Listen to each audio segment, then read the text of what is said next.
Good morning and welcome back to True Crime and Beauty on Tuesdays. My name is Leah and this is True Crime and Beauty.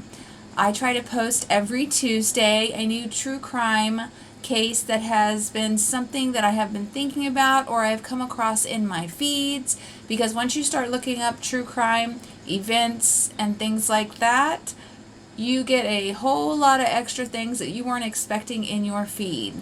I have been currently going over things that inspire people who are in TVs and movies. I started off with American Horror Story, and I'm continuing on into movies. It is surprising how often true life is used to inspire some character in a movie. Today, I have to give a warning. This is going to have graphic details of murder scenes, crimes. There are going to be talks of murder, decapitation, mutilation, sexual assault, rape. And if any of this is triggering or makes you uncomfortable, please click to another video and I will catch you in another one. So let's go ahead and get started. As you can tell, my voice is going. I'm not feeling all that well today, so let's just try to ignore the fact that I don't sound like my normal self. A little gravelly sounding. Trust me, my throat feels gravelly too. Today we'll be covering a case that is pretty dang gruesome. That's why I put the disclaimer just a few seconds ago. This is the case of a gentleman that helped to inspire the movie and the murderous character in Scream. The one that attacked college students and youths and had a tendency to chase after one in particular, which was Sidney Prescott, who was a brown hair and brown-eyed young lady. From piercing dark eyes to dark brown hair, he fit the bill for covering this murderer. The heinous crimes of the infamous Danny Rawling. Daniel Rawling had aliases that were known as Danny, Michael Kennedy Jr., Jesse Lang, but most notoriously known as Gemini and the Gainesville Ripper. Our story today starts in Shreveport, Louisiana. This is the Bomb Brows by Huda Beauty. Born Daniel Harold Rawling, who knew what he was going to end up doing with his life. He was born into a family. Claudia and James Rawling were his parents, and he was born on May 26, 1954 in Shreveport, Louisiana. Thus, this begins our story. Grab a snack and let's continue. Anyone who is aware of the name Shreveport, Louisiana, also might think of True Blood, because as soon as I read that, I was like, this is in a show that I loved for so long, but it's not on the air anymore, and it's called True Blood, and they were in Shreveport. And I'm going to be honest with you, I didn't even know that that was a real town. But it is too, so shout out to all my True Blood lovers and everybody in Shreveport. James and Claudia, his parents, weren't very old when they got married. In fact, Claudia was about 19 when they got married. But at that age, you and I well know who are that age or younger, automatically know or think that you're completely grown. Within 2 weeks of them getting married, Claudia fell pregnant with Daniel. Well, James was not thrilled at all, to say the least. That's like downplaying how he really felt. He was kind of a jerk, and that's putting it nicely. Though he became in the police department, he was jerk. So Daniel didn't exactly have the best example of how to be in this world because his dad was such a putz. Okay? James was even to the point of being disgusted that his wife was pregnant. It's like, if you didn't want your wife to be pregnant, then maybe you should take precautions or not do what makes babies. And James was known to be very abusive, like very abusive to his entire family, including Danielle's younger brother and his mother. His dad would say that he was never wanted, he wasn't loved, there was no purpose for him. So he got really beat down by his father, not just physically, but emotionally. So he really never had the chance of having the love and affection and example that his dad should have been showing him, but instead taught him how to be mean and evil, basically. Because anyone who can do that obviously has issues himself. His dad would even have cuffed Daniel and pinned him down to the ground after a beating, and had his fellow co-workers of the police department to take him away. I mean, someone should have stepped up, but being that he was lieutenant, he was pretty high up there, and nobody probably wanted to piss off the boss. Well, sometimes you got to take a stand and do the right thing. Yeah, I know about all how you take care of your friends and all that. I understand that, I get that, but when something's wrong, it's wrong. And in this case, it was black and white. There was no gray area. James was a dastardly father. Now, surely there must have been a reason why James would do such things to his child and family. But there was no real reason. He was just a jerk. One of the reasons was he was just simply embarrassed of Danny. And that's why he did the things he did. That was his reasoning. This is the NYX brow glue. Now, you also probably wonder, why didn't Claudia just up and leave? Well, she did try. But being a young mother of 2 children at that time, she found it very difficult to stay away. So inevitably she would return and deal with the consequences of leaving him, but she would have a roof over her head and have the ability to feed her children, which is really sad if you think about it. She wanted to leave, she wanted a better life for her kids, but she just couldn't afford it. She couldn't take care of them without James's finances. For eyeshadow base, we're going to be using Shadow Insurance by Too Faced, and we're also going to be using the Too Faced Then and Now palette. Now, naturally, a person raised in that environment was going to end up having some type of issues, no doubt. But no one would have expected Danny to end up developing the type of issues that he ended up developing and becoming the person that he became. His father was in the police department. Danny still went to other states and was involved in multiple robberies as a teen and young adult. He was, of course, arrested and then released. He was also caught being a peeping Tom on a cheerleader while she was dressing. Now, where we go from here is we're moving to May 1990. But there was an incident in 1989 that I will cover later on.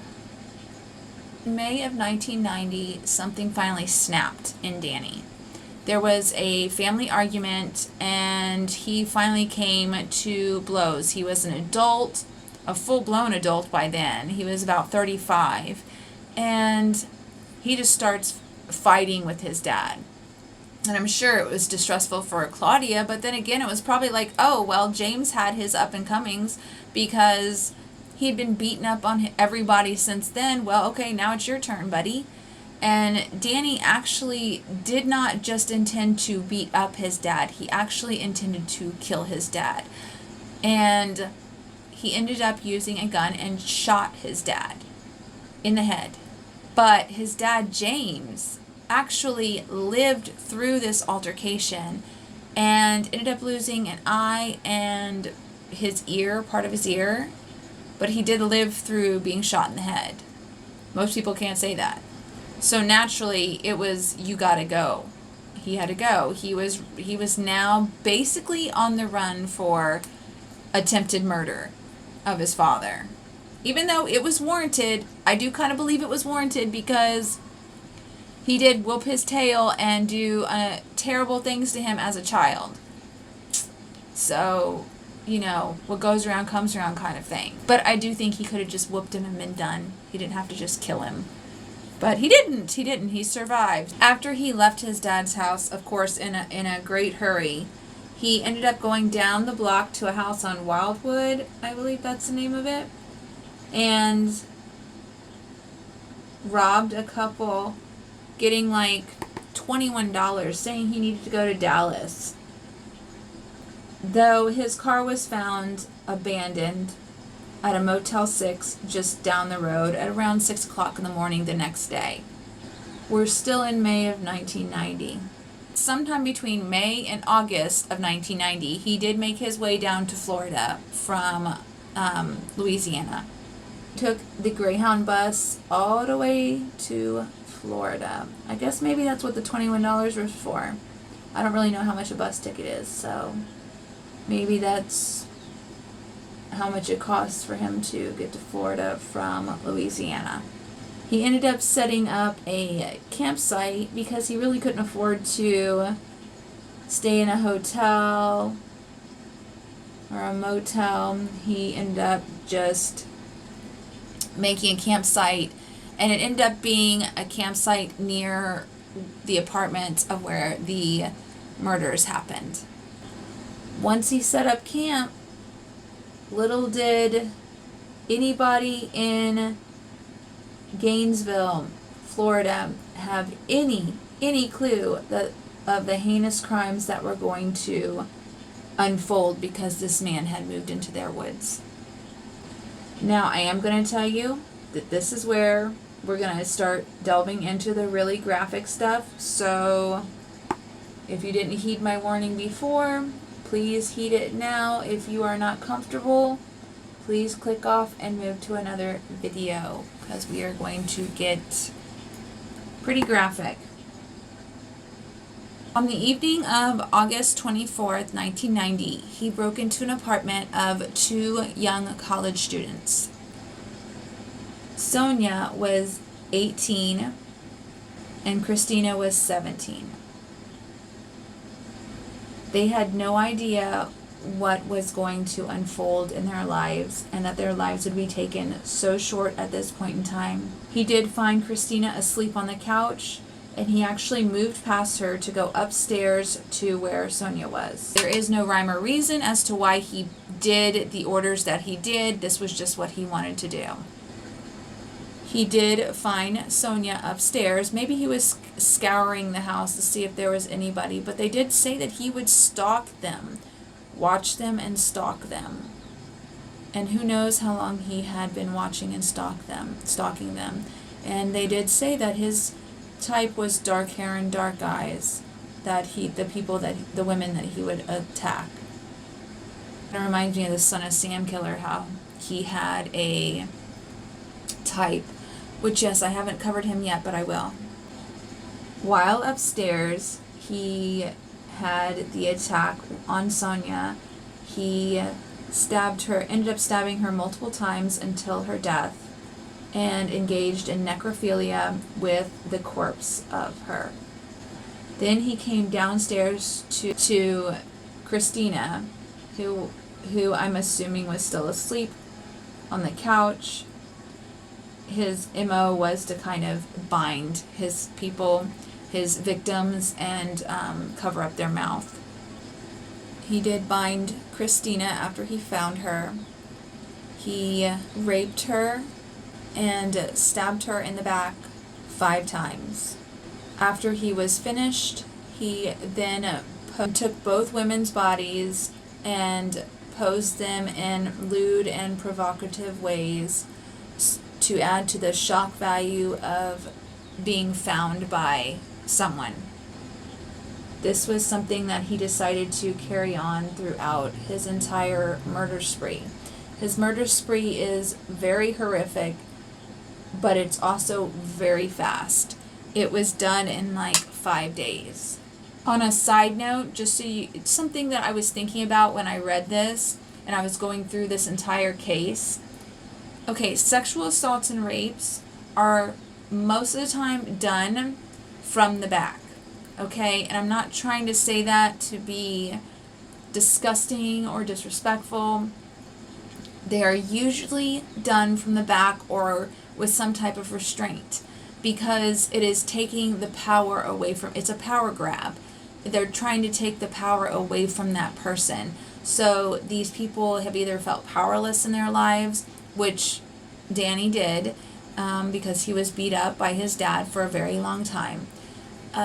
But it's definitely like trying to take their power back in a very unconventional and wrong way, but it's very common for that. And it also shows like a cowardice side, because he not only raped them and assaulted them and took that type of power, but he also stabbed them in the back. That also shows a cowardice side of him. And that is the truth, because he can't face them. It's like, if to me, he's doing the crime, then he needs to be able to face that person, but he couldn't. So he did all this from the back. It's like when someone talks behind your back, you know, stabbing you in the back. It's because they're not saying it in front of your face, because they don't have the guts to do it in front of your face. Same type of concept here. So as we continue on with our story, just a day later, on August 25th of 1990, Danny ended up breaking into a young college student's, I can't hold that big two-faced thing. I love it, but I can't hold it up. So Danny ended up breaking into Krista Hoyt's apartment, and he came through her sliding glass door with a screwdriver and like a military knife. That's what he was using to do these murders. It was like a military knife, something that like a Marine would use. But he used that and a screwdriver to pry open her sliding glass door and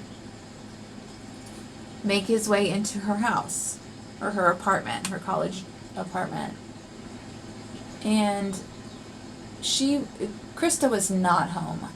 She was not home at all. But Danny didn't mind that so much. He was just going to wait it out until she got home. It was like the thrill of the hunt.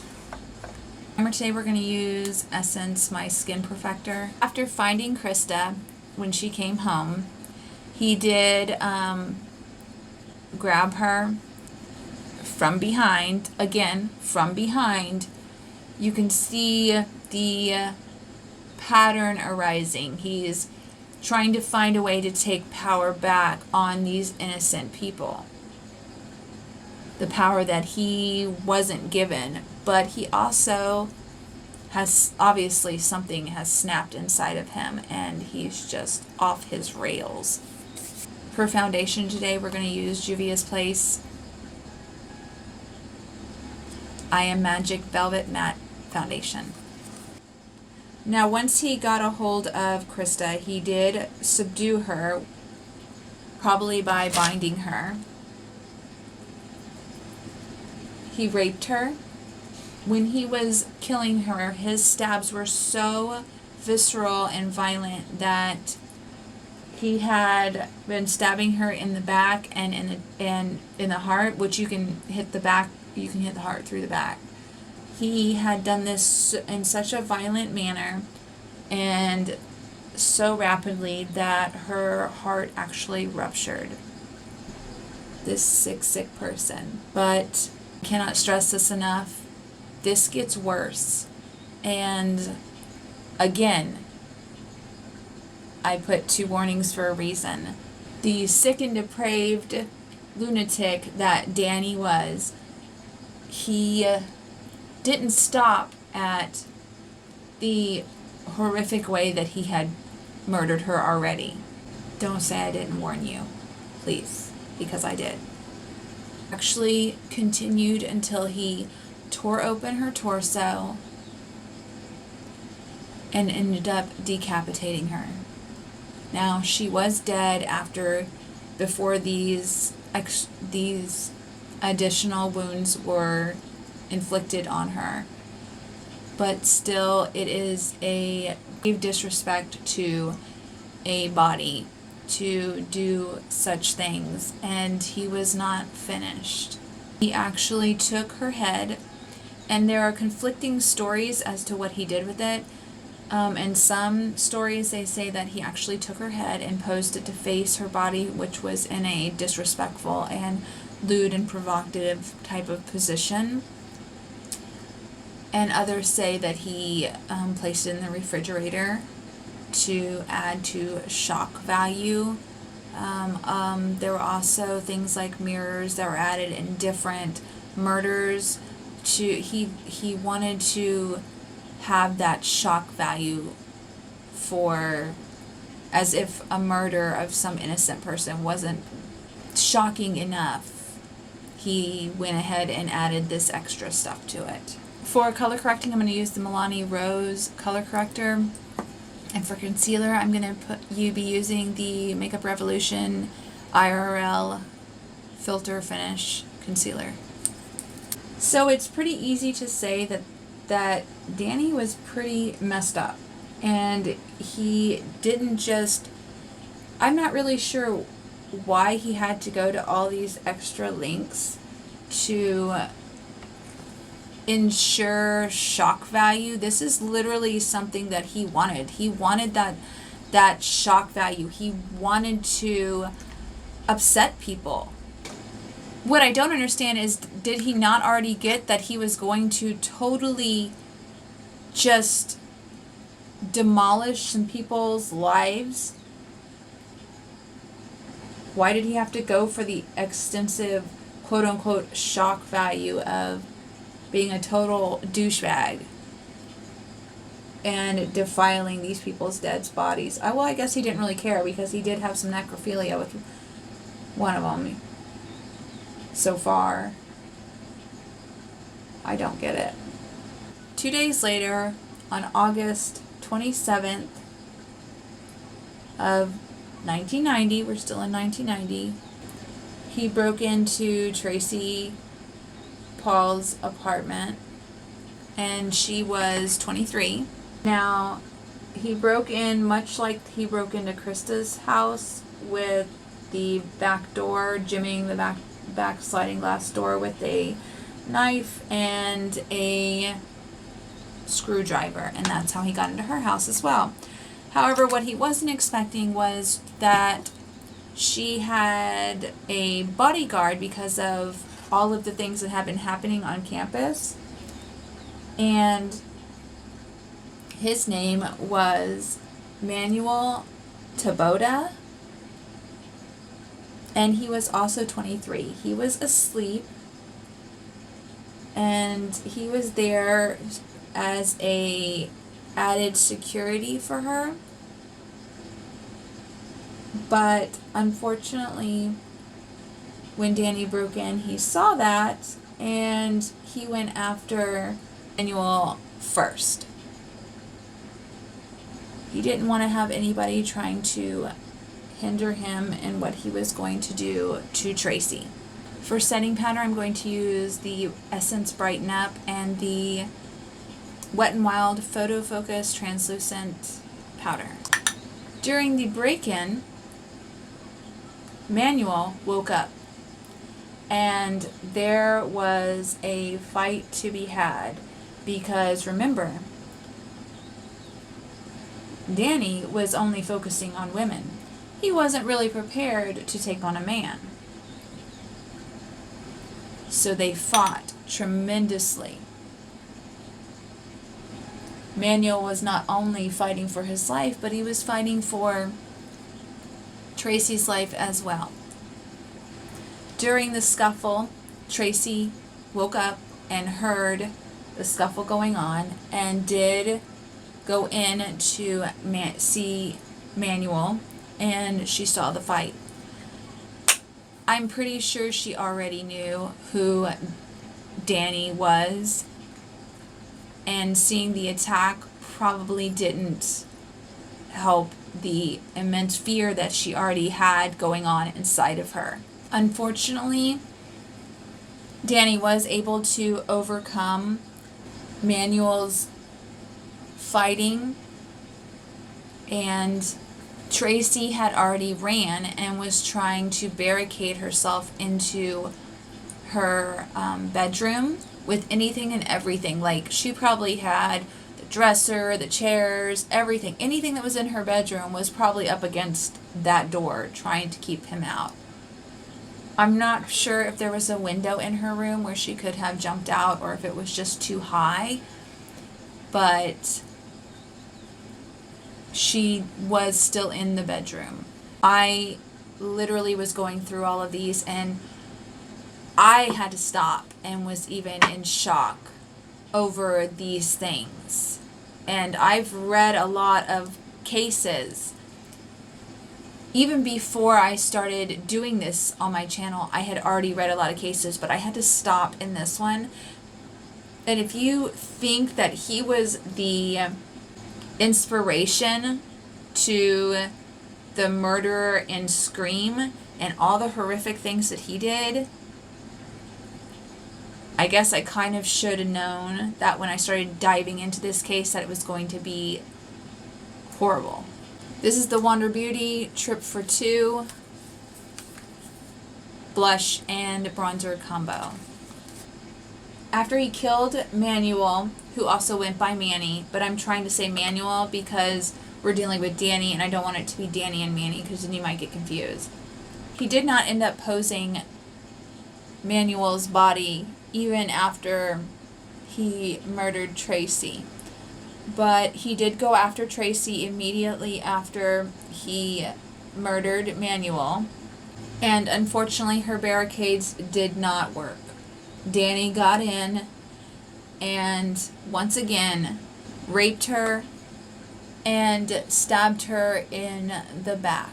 He then posed her body once again in a provocative manner and then left.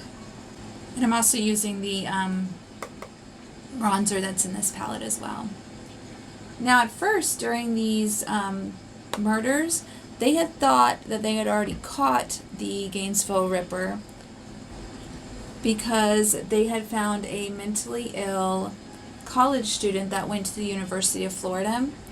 His name was Edward Humphrey. So he was jailed, sadly, and he was not the right person. They did not have the right person, definitely not. Obviously, they probably realized that after another murder happened. For eyeliner today, we're going to be using the One Size Point Made liquid eyeliner. But they didn't know that they had the wrong guy at the time. They really didn't. So here this guy is. He's sitting in the prison for something he did not do. Regardless of his mental status or not, they really did, you know, they really did take him to task. They probably wanted him to confess, and he's like, I have nothing to confess. And they really had no idea just how soon there was going to be a break in that case. We're going to curl our lashes, of course, and then for our mascara, we're going to use Huda Beauty's Legit Lashes.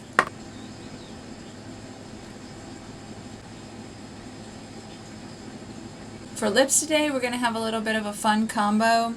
This is the ColourPop Lippy Pencil in Shot Clock. This is the LA Girls lipstick, matte lipstick in the shade Bliss. And then we're going to put some Buxom full-on lip plumping gloss on top of it. So like I said, they really weren't expecting to have a break in the case, but there was, because Danny, well, he still had that side of him that liked to rob people and places. And just because he added murder to his forte or his jobs, he wasn't going to give up one. So he had done a robbery and had probably dropped off his money, but the robbery had been circulating through the police department, over the radio dispatch, and Danny thus far had gotten away with everything, or so he thought. Well, with most murderers and criminals, they tend to jump into the factor of when they get caught. They get so cocky about what they've been able to get away with thus far that Danny was just out walking around and ended up walking past a police officer into the woods where his camp was. And he was looking all sketchy. That's literally the reason why this officer followed him into the woods. A man is looking pretty sketchy heading into the woods. When he went into the woods and when the officer followed him into the woods, of course he stayed back and ended up being led to Danny's camp. The camp was found, of course, near the apartment, which made him a suspect. That and homie just looked sketchy. When they got to the camp, they found the robbery bag that was full of red dye, because those are packs that are actually tossed. They look like money, and they're put into the bag as a way to catch the criminals who rob banks or places of business, or they're dye packs. That's what they're called. And they go off after a certain amount of meters when you're away from the business, and then your money is covered in red dye. So when you go to turn that money in, it's going to be covered in red dye, and people are going to know. Not only did they find that, but they also found tools that fit the description or what would have been used on the people in the murders. And also to pry open the sliding glass door. Not just that, but they found country songs and audio diaries that were made by Danny that alluded to the murders that he had done. Danny was charged in November of 1991, thus giving them the ability to release Edward Humphrey. Now, after his arrest in Gainesville, thus making him the prime suspect in murders that I remember how I said I was going to come back to this. This made him the prime suspect in murders that had happened in 1989 in Shreveport. Now, that is before he attacked his father in May of 1990. Now, the murder that happened in 1989 in Shreveport took out 3 members of the Grissom family.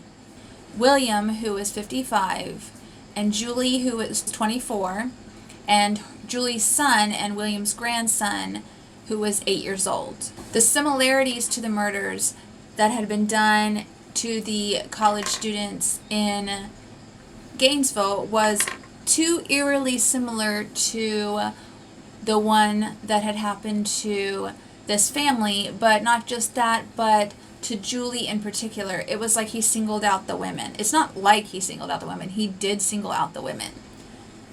Whereas William and Julie's son's bodies were murdered, Julie's body was also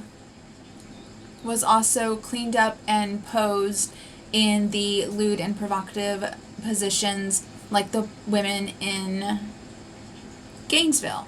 He definitely had an MO. The thing that you find at every single crime scene. It's like their calling card.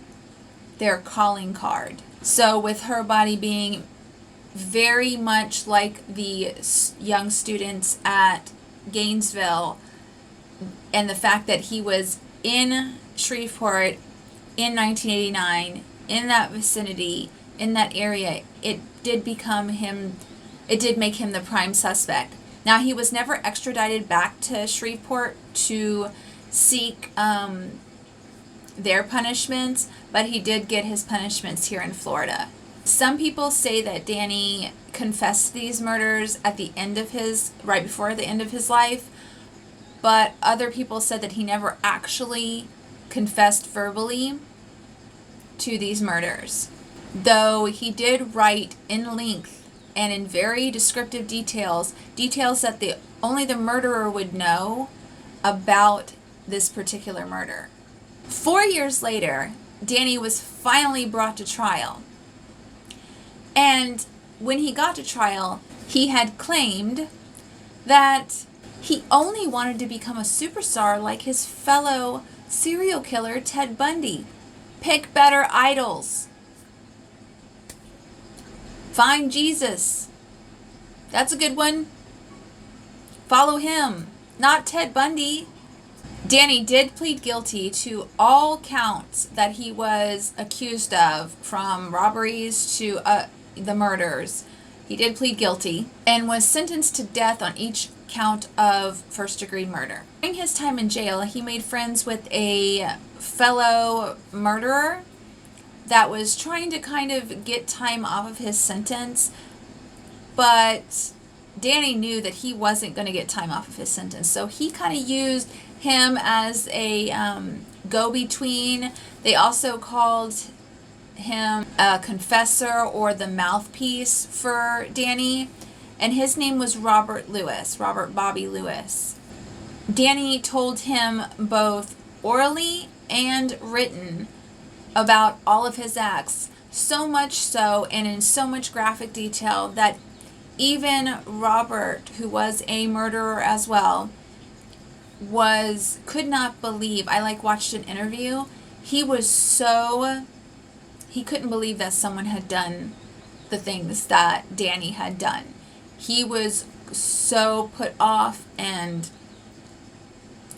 just cringed over thinking and hearing him say the things that he had done to these people.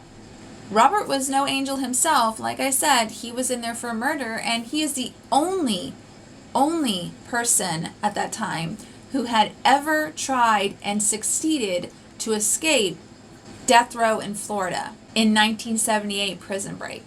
He was obviously caught because he ended up being the confessor, aka the mouthpiece for Danny. During interviews, and they would question Danny, if Danny didn't want to vocalize what he was admitting to, or if he wanted to correct them in saying hey, no, that's not accurate as to what I did, he would lean over to Bobby and tell him, and then Bobby would then reiterate what he was told by Danny.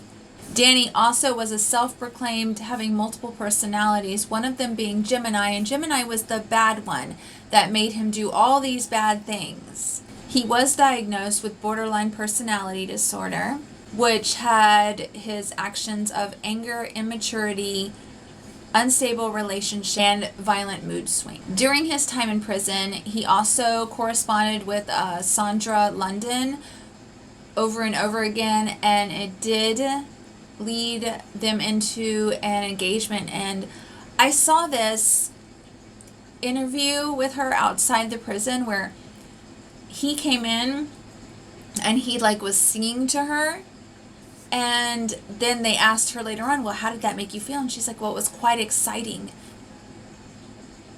This man has brutally murdered people. He has, women, men, children. He brutally murdered these people.